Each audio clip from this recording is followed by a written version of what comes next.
Dear student, आप लोगों के लिए आज फिर से मैं बायोलॉजी वाला क्लास 10th का बायोलॉजी और चैप्टर नंबर जो है अध्याय आपको हम लेकर आए हैं 9। यानी अध्याय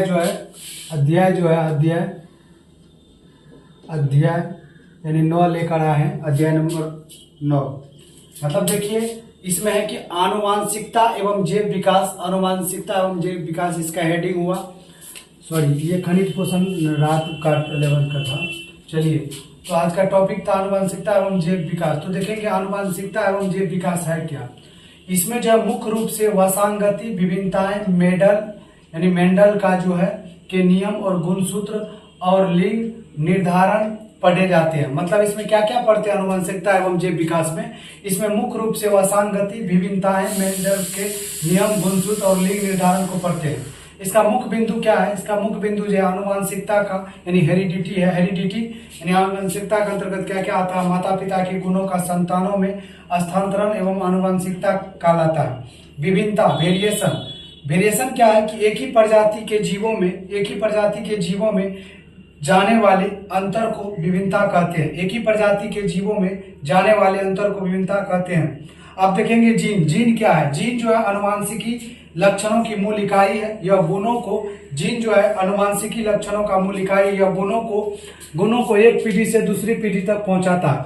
गुणसूत्र यानी क्रोमोसोम यानी कोशिका। हम नेक्स्ट पढ़ेंगे क्रोमोसोम के अंतर्गत क्या क्या आता है। कोशिका के केंद्र में पाए जाने वाले धागानुमा, मतलब धागा जैसा बंध जो है बांधा हुआ रहता है, उसको धागानुमा कहते हैं। और ये संरचनाओं का गुणसूत्र है, इसमें जीन पाए जाते हैं। मतलब कोशिकाओं के केंद्रक में पाए जाने वाले धागानुमा संरचनाओं को गुणसूत्र कहते हैं, इसमें जीन पाए जाते हैं।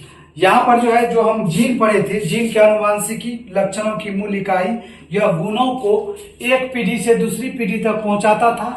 यहाँ में गुणसूत्र का जो मतलब क्रोमोसोम है यानी कोशिका के केंद्रक में पाए जाने वाले धागा समान बंधा हुआ धागानुमा संरचना यानी स्ट्रक्चर को गुणसूत्र कहते हैं, इसमें जीन पाए जाते हैं। तो ये जो महत्वपूर्ण टॉपिक है ये क्लास 10th के लिए है और अध्याय 9 से हम पढ़ा रहे हैं। प्रभावी लक्षण, डोमिनेंट ट्रेट जो है, प्रभावी लक्षण के अंतर्गत क्या क्या पढ़ेंगे। इसमें जो लक्षण दूसरे लक्षणों को दबाकर स्वयं प्रकट होता है उसे प्रभावी लक्षण कहते हैं। मतलब प्रभावी लक्षण क्या कर रहे हैं कि जो लक्षण दूसरे लक्षणों को दबाकर, मतलब कोई उसका गुण है, उस गुण को दबाकर स्वयं जब प्रकट करता है उसे प्रभावी लक्षण कहते हैं। जैसे में क्या है, मोटर के पौधों में लंबापन यानी किसी पौधे में लंबापन की बीमारी है। यानी मान चलिए मटर के पौधा पे शोध किया था ग्रेगर जॉन मेंडल साहब ने।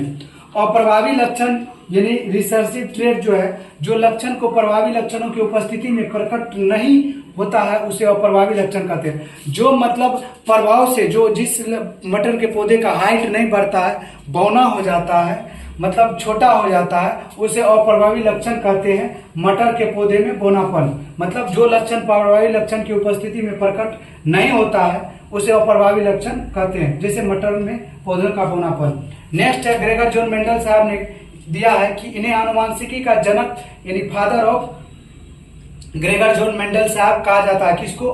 ग्रेगर जॉन मेंडल साहब को। इन्हें आनुवांशिकी का जनक यानी फादर ऑफ जेनेटिक कहा जाता है। किसे? ग्रेगर जॉन मेंडल साहब। इन्होंने मटर के पौधों पर क्या क्या था, अपना शोध किया था, उस पर देखा था कि लिंग को निर्धारण क्या था।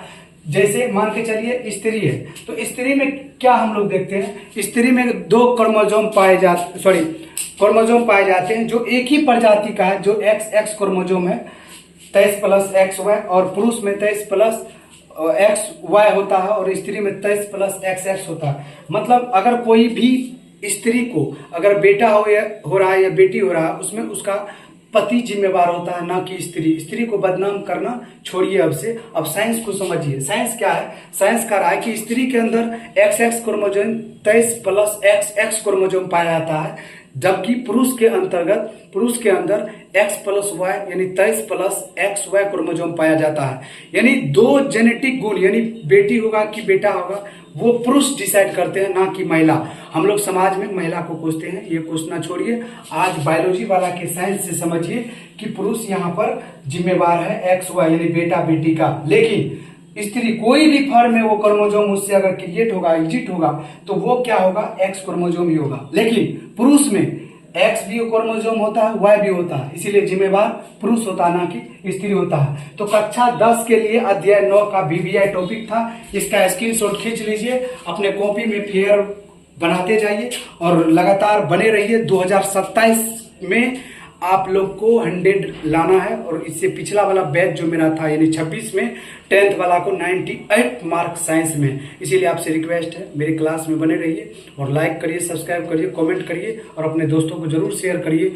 आज के ये VVI टॉपिक सेम टॉपिक मतलब आने वाला टाइम में भी हम लेके आएंगे, लेकिन आपसे यही रिक्वेस्ट है कि लाइक सब्सक्राइब कमेंट जरूर करिए और अपनी कमेंट में राय जरूर दीजिए जहां आप समझते नहीं है।